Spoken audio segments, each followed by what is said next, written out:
नमस्कार दोस्तों मैं आपको आपके यूट्यूब चैनल मिस्टर क्लास में एक बार आप लोग को फिर स्वागत करता हूं। दोस्तों हम लोग नंबर सिस्टम संख्या पद्धति स्टार्ट किए थे दोस्तों।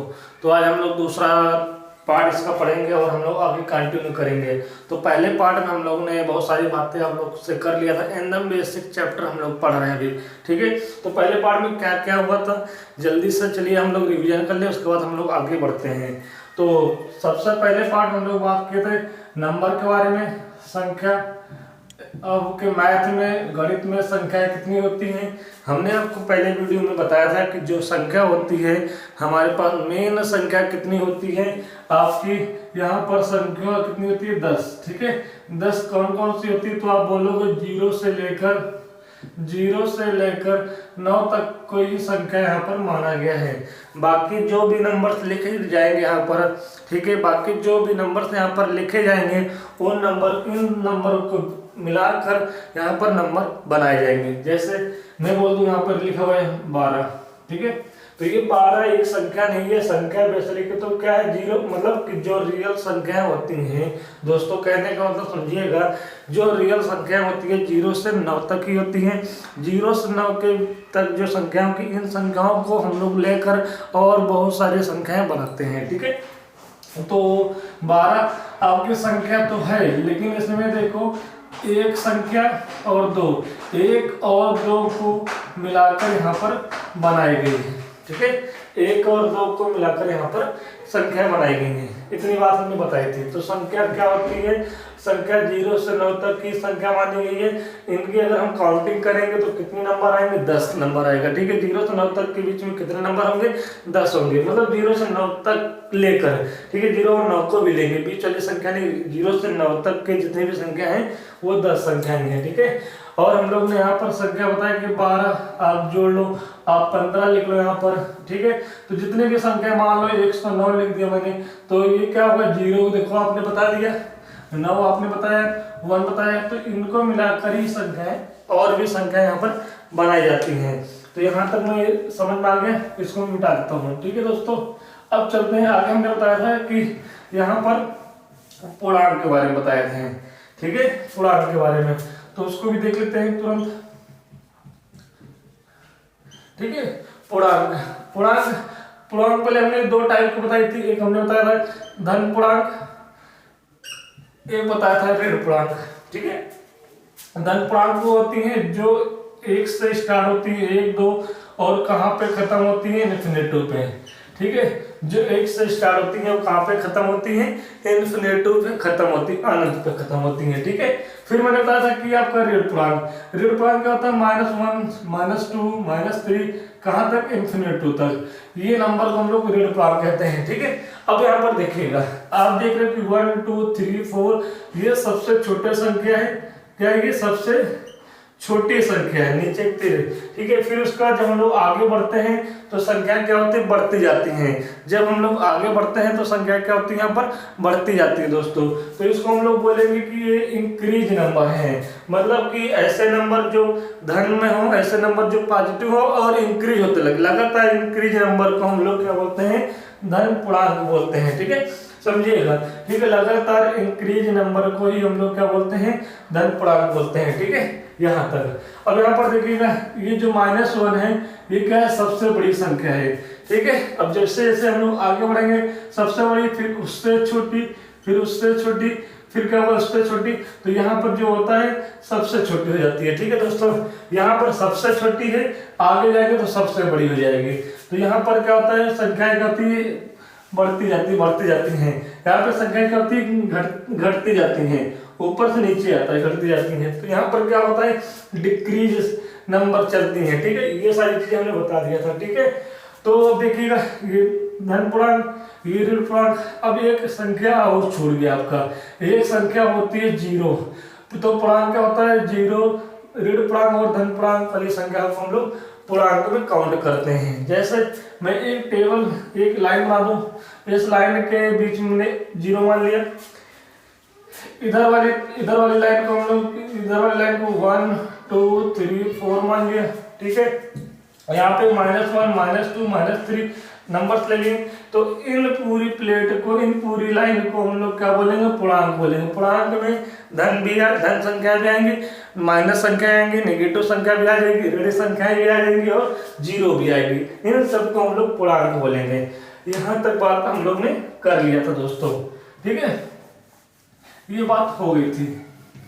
उसके बाद हमने बताया था आपको संख्या दो टाइप में, ठीक है, लिखी जाएंगी। ठीक है, संख्या क्या होंगी, दो टाइप में यहाँ पर लिखी जाएंगे। एक आपका क्या होगा, सम संख्या, एक क्या होगा आपका विषम संख्या। ठीक है, विषम संख्या। यहाँ पर देखिएगा, इसमें थोड़ा सा और मैं आपको जोड़ूंगा, थोड़ा सा और हम आपको यहाँ पर जोड़ेंगे। ठीक है, अब देखिएगा सम संख्या, ठीक है, ऐसी संख्या जिसके लास्ट में, ठीक है, लास्ट में 0 लिखा हो, 2 लिखा हो, 4 लिखा हो, 6 लिखा हो, 8 लिखा हो। अगर कोई भी संख्या के लास्ट में अगर ये नंबर आते हैं, कोई भी संख्या के लास्ट में अगर ये नंबर आते हैं, तो हम लोग बोलेंगे क्या, यहाँ पर इवन नंबर है। ठीक है, सम संख्या है। अच्छा दोस्तों ये बताओ, ठीक है दोस्तों ये बताओ, क्या सबको, इस सबको नंबर को अगर कोई लास्ट में अगर संख्या 0 आ रही, 2 आ रही, 4 आ रही, 6 आ रही, 8 आ रही है, अगर किसी भी नंबर के लास्ट में अगर ये संख्या आ रही है, तो क्या ये वाली संख्या मान लो 2 से कट जाएंगी। ठीक है, मान लो यहाँ पर 10 है, मान लो यहाँ पर 22 है, मान लो यहाँ पे 34 है, मान लो यहाँ पे 46 है, मान लो यहाँ पे 68 है।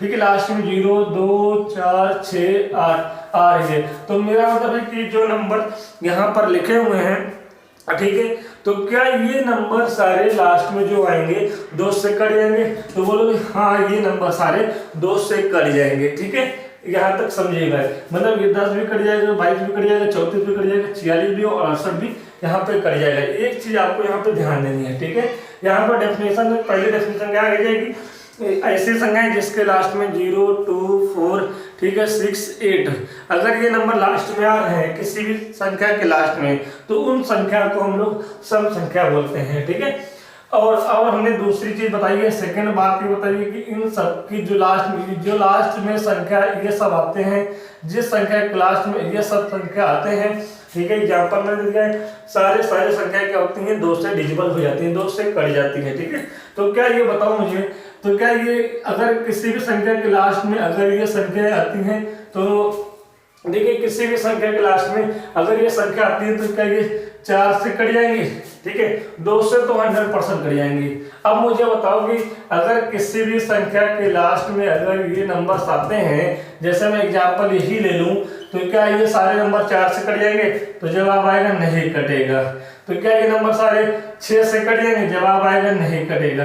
क्या ये नंबर सारे 8 से कट जाएंगे, जवाब आएगा नहीं कटेगा। ठीक है, सारे नंबर नहीं कटेंगे। ठीक है, जैसे मैं मान लो 6 से, क्या 6 को डिवाइड कर पाओगे, नहीं कर पाओगे। ठीक है, ये भी नहीं कटेगा। तो यहाँ पर इसमें रूल नहीं लागू होगा, इसमें इस नंबर में रूल नहीं लागू होगा। मतलब कहने मतलब ये है, सिर्फ क्या होगा, 2 पे ही लागू होगा। तो अगर सम संख्या की बात करें, तो एक परिभाषा बनेगा कि किसी भी संख्या के लास्ट में अगर ये 5 नंबर आते हैं, तो वो सम संख्या है। या फिर दूसरी होगा, ऐसी संख्याएं जो 2 से पूरा कट जाए, ऐसी संख्याएं 2 से पूरा अगर वो कट जाती है, तो वो संख्या क्या होगी, सम संख्या होगी। बात देख लीजिएगा यहाँ पर। ठीक है, ऐसी संख्याएं जो 2 से पूरा कट जाएगी, ऐसी संख्या जो 2 से पूरा कट जा रही है, तो ये सारी संख्या क्या होंगी, सम संख्याएं होंगी। ये बात क्लियर हो गई। तो यहाँ तक ये बात समझ में आ गई। ठीक है, चलिएगा, तो इसको मैं हटा दूं यहाँ पे, ये आपका टॉपिक यहाँ पे क्लियर हो गया। ठीक है, अब आती है यहाँ पर, ठीक है, विषम संख्या। ठीक है, तो यहाँ पर 1, 3, 5, 7 और 9। ठीक है, अब यहाँ पर देखिएगा ऐसी संख्याएं जो 1, 3, 5, 7, 9 जिसके अंत में अगर किसी भी संख्या के अंत में ये नंबर आते हैं, तो इस नंबर के वाले नंबर को हम लोग क्या बोलते हैं, संख्या को विषम संख्या बोलते हैं। लास्ट में ये नंबर आने चाहिए। जैसे एग्जांपल 21, ठीक है, जैसे 63, जैसे आपका 65, जैसे आपका 79। अगर ऐसे संख्याएं आपकी आ रही है, तो ये क्या हो जाएंगे, ऑड नंबर हो जाएंगे, मतलब विषम संख्या हो जाएंगे। ये हमने पढ़ लिया था। ठीक है दोस्तों, इसको मैं हटा देता हूँ। तो ये सारी चीजें हमने पढ़ लिया था। अब हम लास्ट टॉपिक पढ़े थे अभाज्य संख्या, ठीक है। यहाँ पर हम डालते हैं अभाज्य संख्या, ठीक है। ये भी हमने पढ़ लिया था बहुत अच्छे से, मैंने उस समय क्लियर कर दिया था आपको, थोड़ा सा बताऊंगा, बाकी आगे हम चलेंगे यहाँ पे, ठीक है। देखिए अभाज्य संख्या क्या होती है, तो याद रखिएगा ऐसी यहाँ पर कोई संख्या होगी जो केवल 2 ही नंबर से कटे, ठीक है। ऐसी संख्याएं जो केवल 2 नंबर से कट जाए, एक तो वह खुद होगा, ठीक है, एक क्या होगा 1 होगा, ठीक है। ये याद रखिएगा। यहाँ पे कोई नंबर सपोज दैट मान लेते x है, अगर x आपको अभाज्य संख्या यहाँ पर निकालना है, बताना है कि x कोई एक अभाज्य संख्या मतलब कोई नंबर यहाँ पे होगा, मैंने x मान लिया है, तो उसको चेक करने के लिए क्या करेंगे, वो नंबर खुद से चला जाए, ठीक है, और 1 से, और किसी भी नंबर से नहीं कटना चाहिए। अगर ऐसी घटना बनती है तो वो अभाज्य संख्या होगी। इसके बारे में हमने पहले वाले वीडियो में दोस्तों वहां पर पूरी जिक्र किया है, अच्छे से वहां पर बताया है, ठीक है। आज हम बताएंगे कि अभाज्य संख्या को हम कैसे पहचानेंगे। भाई सपोज दैट मान लो कि आपको लिखना अभाज्य संख्या, तो आप यहाँ ज्यादातर आप क्या करोगे, 2 लिखोगे, फिर 3, फिर क्या होगा 5 होगा, फिर क्या होगा 7 होगा, फिर क्या होगा भाई 11 होगा, फिर 13 हो जाएगा, फिर क्या होगा 17 हो जाएगा, फिर क्या होगा 19 हो जाएगा, फिर क्या होगा भाई 20 नहीं होगा, 21 नहीं होगा, 22 नहीं होगा, 23 नहीं, 23 होगा, यहाँ पे 23 हो जाएगा, ठीक है। फिर क्या होगा यहाँ पे 24 नहीं होगा, 25 नहीं होगा, 26 नहीं होगा, 27 नहीं होगा, 28 नहीं होगा, 29 हो जाएगा। तो दोस्तों ऐसे हम लोग यहाँ पर आगे भी नंबर्स लिख देंगे, ठीक है। तो ये नंबर्स, ऐसे नंबर्स को हम लोग क्या बोलते हैं, अभाज्य संख्या बोलते हैं। कोई भी नंबर आप उठा लो, यहाँ पर कोई भी नंबर उठा लो, 2 ही घटना बनेंगी, या तो वो खुद से जाएगा या तो 1 से जाएगा, ठीक है। यहाँ तक क्लियर हो गया, ठीक है। अब हम लोग हेडिंग डाल देते हैं, पहचान कैसे करेंगे। अगर कोई भी नंबर आ जाए, पहचान, ठीक है, अभाज्य संख्या की पहचान कैसे करना है। अगर मैं बोल दूं कि आपसे बोल दूं कि यहाँ पर बोल दूं आपसे 241, ठीक है, एक अभाज्य संख्या है, आप बताओ इसको, ठीक है। क्या 241 241 एक अभाज्य संख्या है, आप बताओ इसको। तो कैसे बताएंगे हम लोग इसको, ठीक है। बीच बीच में मुझे वीडियो देखना पड़ता है, ठीक है, क्योंकि वीडियो में ज़्यादा वीडियो होते हैं ना मोबाइल में, तो वो वीडियो हट जाता है और हम पढ़ाते रहते हैं दोस्तों, तो दिक्कत हो जाती है, बीच बीच में देखना पड़ता है, ठीक है। तो यहाँ पर मुझे मेरा सवाल था ये कि क्या 241 एक अभाज्य संख्या है। तो आप अगर इस तरह करते जाओगे तो 241 बहुत टाइम लग जाएगा लाने में, ठीक है। तो हम क्या करेंगे, मेरी बात सुनिएगा, मेरी बात सुनिएगा। यहाँ पर जो संख्या यहाँ पे दी होगी, सपोर्टेड 241 ही दिया है ना, 241 दिया है। अब 241 के बाद हम ऐसी संख्या यहाँ पे लिखेंगे जो परफेक्ट वर्ग हो, क्या हो, परफेक्ट स्क्वायर हो, ठीक है। 241 के बाद ऐसी संख्या यहाँ पे लिखेंगे 241, कोई भी संख्या यहाँ पे दी होगी, यही नहीं कि 241 हो, कोई भी संख्या यहाँ पे दी होगी दोस्तों, तो हम उसके बाद वाली संख्या को यहाँ पे लेंगे जो परफेक्ट वर्ग हो, ठीक है।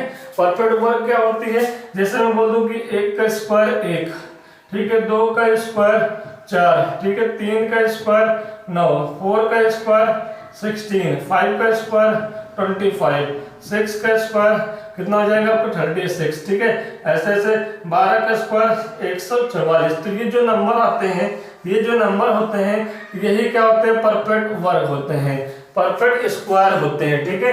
यही नंबर परफेक्ट स्क्वायर कहते हैं, ठीक है। तो 241 के बाद जो परफेक्ट स्क्वायर होगा, तो आपको पता होना चाहिए कि 15 का स्क्वायर होता है 225 और 16 का स्क्वायर होता है 256। तो 256 से पहले ही 241 आया होगा, तो 241 के बाद तो 256 ही आएगा ना, यहाँ पे बताओ, ठीक है, 256 आएगा, राइट, ठीक है। मैंने कहा है आपसे कि कोई भी नंबर यहाँ पे दिया होगा दोस्तों, बहुत ध्यान समझिएगा, और अच्छी चीज है, आपको यहाँ पर समय नहीं लगेगा, ठीक है। आप मत देखिएगा कितना आप हमें समय लग रहा है, मैं तो आपको समझा रहा हूँ इसलिए ज्यादा समय लगेगा, ठीक है।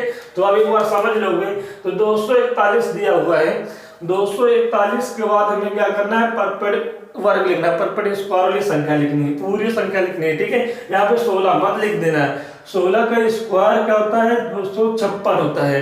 तो इसके बाद हमें जो भी नंबर आएगा यहाँ पर 16 का स्क्वायर 256 आएगा, ठीक है। तो 241 के बाद हमें परपेट स्क्वायर लिख दिया, ठीक है यहाँ पर।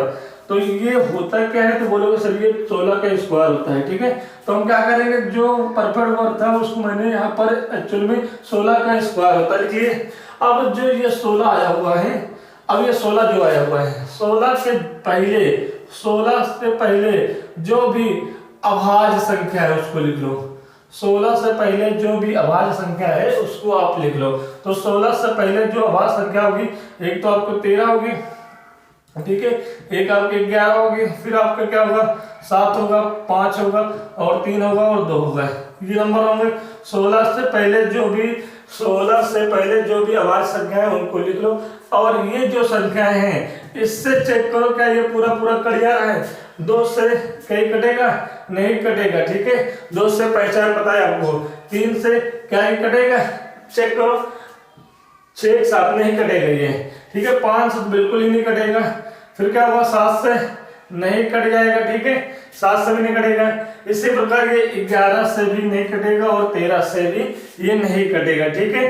चेक करिएगा, 7 से नहीं कटेगा ना, 7 3 21 बचा 3, 31 नहीं कटेगा, 11 से नहीं कटेगा, 13 से भी नहीं कटेगा। अगर कोई भी संख्या इसको नहीं काट पा रहा है, कोई भी संख्या अगर इसको नहीं काट पा रहा, वो संख्या क्या होगी, जो परफेक्ट स्क्वायर के हम जिसका स्क्वायर होता है 256 का स्क्वायर किसका होता है, 16 का जो नंबर है, 16 से नंबर से पहले जितने भी अभाज्य संख्या है वो लिख लो। उस अभाज्य संख्या को दिए हुए संख्या में से डिविजिबल करेंगे, अगर पूरा डिविजिबल हो जाता है तो वो अभाज्य संख्या नहीं होती है। मतलब ये अगर कोई भी नंबर इसको डिविजिबल नहीं कर पा रहा, कोई भी नंबर इसको डिविजिबल नहीं कर रहा है, तो इसका मतलब कि अभाज्य संख्या है। तो ये पहचानने का सही तरीका है, ठीक है दोस्तों, ठीक है। तो ये आपका फिर से समझ लीजिए, मैं दूसरा नंबर लेके आपको समझा देता हूँ, ठीक है। चलिए मैं दूसरा नंबर लेता हूँ, ठीक है। इसको डालते हैं, इसको आपने वीडियो थोड़ा सा पहले करके आप देख लीजिएगा एक बार, फिर मैं क्या बता रहा था यहाँ पर, ठीक है। मैं अगर छोटा नंबर लूँ आप लोग के बीच में, अगर मैं यहाँ पे ले लूँ 43, ठीक है, यहाँ पे क्या ले लूँ 43 ले लूँ, ठीक है। अब देखिएगा, सबसे पहले हमें क्या करना पड़ेगा, सबसे पहले दोस्तों यहाँ पर 43 को मैं ऐसे लिखूं। मैंने क्या कहा कि 43 के बाद में ऐसी संख्या लेनी है जो परफेक्ट वर्ग हो, परफेक्ट स्क्वायर हो, ठीक है। तो आपको यहाँ पर पता होना चाहिए कि 7 का स्क्वायर क्या होता है, 49 होता है, और 6 का स्क्वायर क्या होता है, यहाँ पर 36 होता है, ठीक है। ये पता होना चाहिए, स्क्वायर आपको याद होना चाहिए। तो 43 के बाद में क्या आएगा, 49 ही आएगा ना, यहाँ पे 49 नहीं है। 49 किसका स्क्वायर, तो बोलोगे 7 का स्क्वायर है, ठीक है। अब यहाँ पर जो 7 है, 7 यहाँ पे लिख लो, ठीक है। 7 जो नंबर आया हुआ है, जो नंबर हमें मिला है 7, इससे पहले जितने अभाज्य संख्या हो, अभाज्य संख्या लिखनी है, ऐसा नहीं कि 6 5 मतलब 1 2 3 4 5 6 तक नंबर लिखो, पूरे नंबर नहीं, अभाज्य संख्या लिखनी है सिर्फ। तो 7 के पहले अभाज्य संख्या क्या है, यहाँ पर देखो ऊपर लिखा हो 5 3 और 2 आएंगे, ठीक है दोस्तों। तो इन तीनों नंबर को सिर्फ हमें यहाँ पर ध्यान देना है।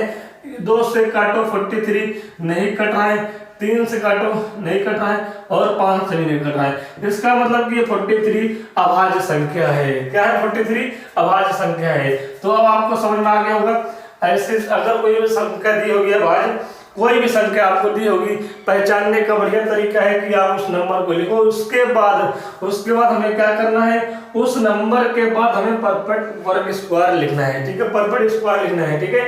यहाँ पर 43 दिया हुआ है, 43 दिया हुआ है, 43 के बाद में कौन सा परफेक्ट वर्ग आएगा, आपको देख लिया 49 आएगा, ठीक है। तो 49 किसका है, 7 का स्क्वायर है। 7 नंबर यहाँ पे लिखो। 7 से पहले कितने अभाज्य संख्याएं होंगी, तो 2 3 5 ये 3 है। तो इन तीनों को हम बारी बारी से इससे डिविजिबल करते जाएंगे। अगर इन तीनों से कोई भी नंबर यहाँ पर कोई भी नंबर काट नहीं रहा, कोई भी नंबर नहीं काट रहा है, तो ये 43 का हुआ अभाज्य संख्या होगी। अगर ये तीनों नंबर काट दिए, अगर इससे एक नंबर में, मेरी बात समझिएगा, अगर ये तीनों नंबर काट दिए या कोई भी एक नंबर काट दिया तो वहां पर अभाज्य संख्या नहीं होगी फिर, ठीक है। मतलब तीनों नहीं काटने, मतलब all number not divisible by this number, ठीक है। कोई भी नंबर अभाज्य संख्या नहीं काटनी चाहिए, ठीक है, तभी वो अभाज्य संख्या होगी। अगर कोई भी नंबर काट देता है तो वो अभाज्य संख्या नहीं होगी। तो आई होप कि आपको बात समझ में आई होगी। फिर आगे चलते हैं, इसको मैं मिटा दूं यहाँ पर, ठीक है। तो चलिए इसको मैं मिटा देता हूँ, फिर आगे चलते हैं हम लोग सम्स पे, ठीक है। तो ये थी आपकी थोड़ी टॉपिक जो कि कल जो हम पढ़ाए थे नेक्स्ट वीडियो में, ठीक है, पहले वाले पार्ट में, ठीक है। तो उसको मैंने